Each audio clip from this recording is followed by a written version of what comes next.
El primero en hablarnos esta noche será un analista político boliviano, abogado de profesión,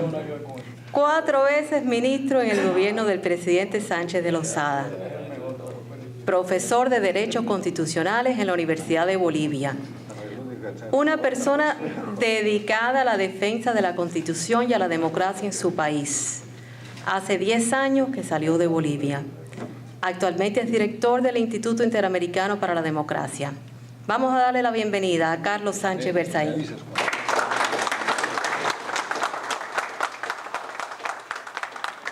Gracias, buenas noches.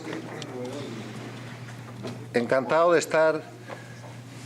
esta noche en el Instituto de la Memoria Histórica Cubana, sobre todo para comentar y presentar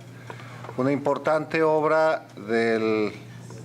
periodista, historiador y sobre todo gran amigo Pedro Corso. Quiero empezar señalando de que el libro de esta noche, titulado Apuntes sobre la subversión castrista en América Latina, más que apuntes es un libro de historia. Es un libro que cuando ustedes revisen van a encontrar un gran resumen de ese proceso que empieza el año 1959 y que no solamente afectará a la isla de Cuba, sino que terminará afectando más allá del límite cronológico que Pedro pone en 1969 a toda la América Latina, a todo el hemisferio, teniendo efectos inclusive hasta nuestros días. El periodo de tiempo que Pedro Corso abarca en su libro, de 1959 a 1967, lo que hace es mostrarnos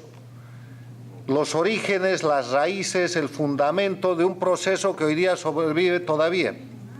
de un proceso, de un régimen, de un conjunto de prácticas criminosas llevadas al manejo de un Estado que es Cuba, a partir del que se expanden a toda la América Latina en búsqueda de controlar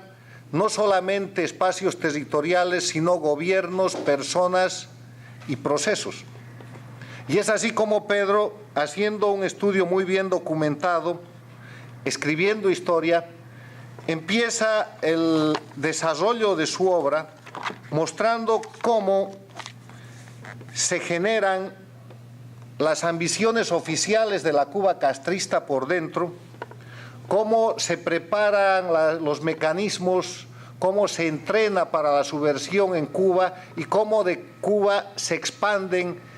estas ideas, estas acciones y estos mecanismos hacia toda América Latina. Para eso, él en el libro hace una descripción de lo que en ese momento de la historia era Cuba por fuera, el momento que se vivía a los organismos internacionales y básicamente nos enseña a la Cuba entrometiéndose en los asuntos internos de otros países en el marco de los inicios o del desarrollo de la Guerra Fría, en un momento en que la Cuba castrista se alinea en el lado del comunismo versus el capitalismo. Y hace una descripción resumida pero profunda de la injerencia y de la intervención subversiva de Castro y su gente en Argentina, Bolivia, Brasil, Colombia, Costa Rica, Chile, prácticamente en todos los países de América Latina, país por país. Como yo soy boliviano, quiero comentar la parte del trabajo que hace a mi país, que además no es un país indiferente para el proyecto castrista, para el proyecto cubano comunista y totalitario, porque desde los orígenes del foquismo, lo que hace Fidel Castro es escoger en América Latina a Bolivia como un centro principal para la irradiación de su proyecto. ¿Y por qué lo hace? Lo hace primero por la ubicación geográfica de Bolivia. Si ustedes miran el mapa de Sudamérica, Bolivia está exactamente ubicada en el corazón de Sudamérica. Bolivia limita con el Perú, con el Brasil, con el Paraguay, con la Argentina, con Chile. Bolivia tiene un sistema de fronteras muy poco controlado, hoy día todavía son tan extensas, son tan variadas, selva amazónica en un lado, las cumbres del de la cordillera de los Andes en el otro lado, el Chaco boreal en el otro lado, o sea que es un país fácilmente penetrable. Bolivia, un país multiétnico que desde el año 1952 estaba encarando el proceso de su propia revolución nacional, tratando de construir la nación boliviana a través del principio de la alianza de clases que había instituido el movimiento nacionalista revolucionario liderizado por Víctor Paz Estenssoro. Un país que el año 1952 era 2/3 rural, 70% analfabeto, y que a partir de la reforma agraria, a partir de la reforma educativa, a partir del voto universal instaurado el año 52 y 53 por el MNR de Paz Estenssoro, empieza un proceso de desarrollo al que Cuba no tenía nada que ofrecerle, porque el proceso de la revolución boliviana, democrático, pacífico, progresista, estaba por delante en tiempo y en profundidad de la revolución cubana. Sin embargo, veremos cómo durante ya el gobierno de Paz Estenssoro, allá por el año 59, el año 60, empiezan a presentarse, como bien Pedro describe, los primeros síntomas de presencia subversiva cubana a través de sus conductos diplomáticos, al punto que Bolivia tiene que pedir en más de una ocasión el retiro de los representantes diplomáticos cubanos por intervención en asuntos internos en materia de subversión. Y eso no terminará ahí. Llegará al clímax en que se instaura la guerrilla guevarista en Bolivia y el Che Guevara es muerto en Bolivia, que es, digamos, el punto cúlmine de esta etapa que es descrita por nuestro amigo historiador Pedro Corso. Ahora, ¿cuál es la razón fundamental por la cual este proyecto castrista, que escoge un país además pobre, un país en desarrollo, un país con graves conflictos territoriales, con una población diversa, cuál es la razón por que fracasa la guerrilla del Che Guevara entre las muchas que se han explicado? Yo les voy a dar una razón sociológica, histórica y absolutamente boliviana, que he descrito hace unos instantes. El año 52 se había producido en Bolivia una revolución nacional. El indígena, el campesino, se volvió de la noche al día ciudadano. Fue incorporado a votar. Se estableció un sistema de reforma educativa bajo un sistema de escuela única en castellano.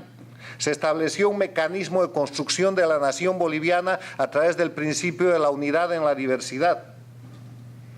La nación boliviana tenía que ser construida a través de otro principio político y se construyó así de la alianza de clases. El planteamiento de Paz Estenssoro fue, frente a la lucha de clases que plantea el comunismo internacional, Bolivia es un país demasiado débil, demasiado pequeño y demasiado pobre. Aliemos las clases, juntemos los profesionales con los campesinos, con los obreros, con los estudiantes, con la clase media y construyamos la nación boliviana. Y eso estaba en marcha. Pese a que Paz Estenssoro había sido derrocado el año 64 por su vicepresidente, el general Barrientos, que estaba en el gobierno, el proceso seguía. Y el proceso continuó prácticamente hasta el año 2003. Y cuando llega el Che Guevara y le ofrece tierra y libertad a la gente del campo lo mira y lo ve como un extraño, diciendo: si yo soy el dueño de la tierra. Tenían títulos ejecutoriales. Y aquí usted está viniendo a robarme mis gallinas, está viniendo a amenazar a mis hijos, amén de las matanzas que cometió el Che Guevara con los ataques a poblaciones civiles y a las Fuerzas Armadas bolivianas, porque se habla en esta historia dirigida desde La Habana castrista del número de combatientes cubanos, argentinos y extranjeros que cayeron en las confrontaciones con el ejército boliviano y de la forma como fue muerto el Che Guevara, pero no se habla de las decenas de soldados bolivianos que fueron asesinados y de la cantidad de excombatientes heridos y mutilados que hoy día todavía circulan por las calles de Bolivia totalmente desamparados, porque el gobierno intervenido y traidor de Evo Morales hoy en día rinde homenaje al Che Guevara y castiga a los excombatientes de la guerrilla que defendieron a mi patria. Esto es lo que describe Pedro Corso y por eso el valor histórico de este libro. Ahora, sería incompleto que yo termine esta introducción, esta presentación que hago, si es que me quedara en el año 1969. Porque este proyecto castrista de subversión, de injerencia, de violación a los derechos humanos, absolutamente antidemocrático, que expande violencia, crisis y muerte por donde puede, perdió una importante batalla con el final de la Guerra Fría y la caída del muro de Berlín.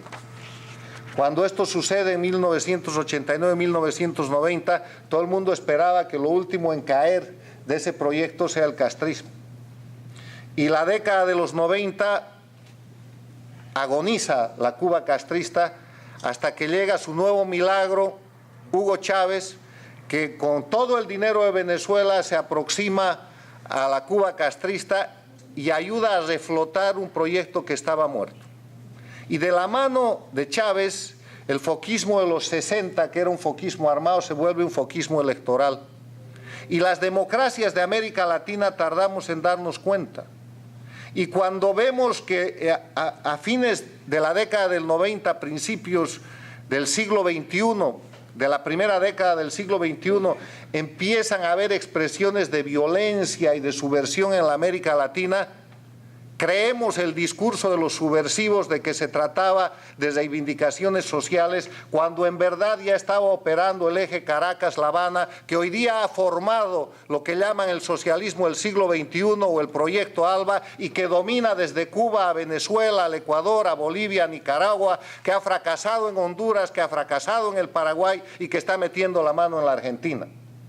Esto de lo que nos habla Pedro Corzo en su obra de 1959 al 67 está hoy día vivo y victorioso, porque en los 14 años de Hugo Chávez, el dictador autoritario de Venezuela, el castrismo ha recibido 5 veces más dinero que el que recibió en los 40 años que lo financió la Unión Soviética. Ha podido expandirse y ha podido convertir un proyecto fracasado y un conjunto de asesinos como son los Castro y sus secuaces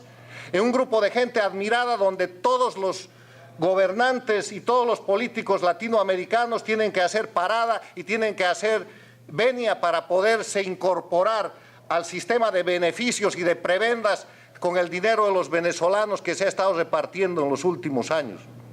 Y hoy día lo que vemos en Venezuela es la pura, absoluta injerencia castrista, esa que empezó de la manera como Pedro Corzo describe en su libro, pero que no ha terminado y que está atropellando y está golpeando a diputados venezolanos y que mañana los masacrará para echar la culpa de sus crímenes a los demócratas de Venezuela, como lo ha hecho en Bolivia, como lo ha hecho en el Ecuador, como lo ha hecho en toda América Latina. Quiero terminar estas palabras llamando la atención a ustedes que el valor histórico que tiene este libro es mostrarnos cómo nació un endemoniado proceso que hoy día hay que derrotar. Un proceso que está en declive, pero que no está lejos de ser peligroso y que además está poniendo toda su fuerza hoy día en Venezuela y la pondrá el próximo año en las elecciones de Bolivia y ya terminó de controlar el Ecuador. Un proceso que tiene vitalidad, que no tiene escrúpulos, que tiene una gran habilidad política porque practican la habilidad política por encima de cualquier principio o de cualquier valor, porque es un proyecto criminal, porque es un proyecto en el cual van a retener el poder a toda costa, como sea, sin tener, reitero, ningún tipo de escrúpulo ni de medida.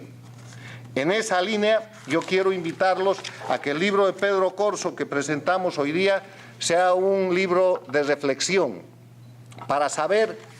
cómo empezó un proyecto que tiene que terminar y que ustedes tienen que ver vivos cómo ha terminado. Y la manera que termine será recuperando la democracia en la América Latina, volviendo a ver que quien gana las elecciones en Venezuela, como en efecto lo hizo hace unos días el candidato Capriles, tenga el poder y no tenga que ser acusado, no tenga que ser criminalizado y no tenga que ser puesto en riesgo como está sucediendo.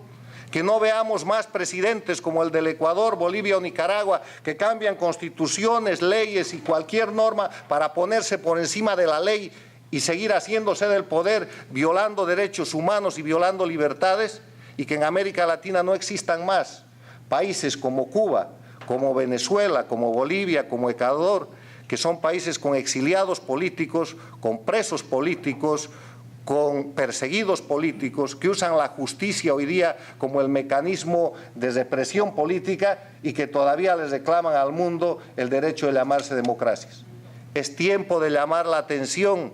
a la comunidad internacional que permanece indiferente y que con su indiferencia está siendo cómplice de estos crímenes contra la democracia que hoy día se están cometiendo. Y el ejemplo de Venezuela tiene que servir para empezar a terminar con estos regímenes digitados desde la dictadura, desde el ingenio criminal de los hermanos Castro en la isla de Cuba. Muchas gracias.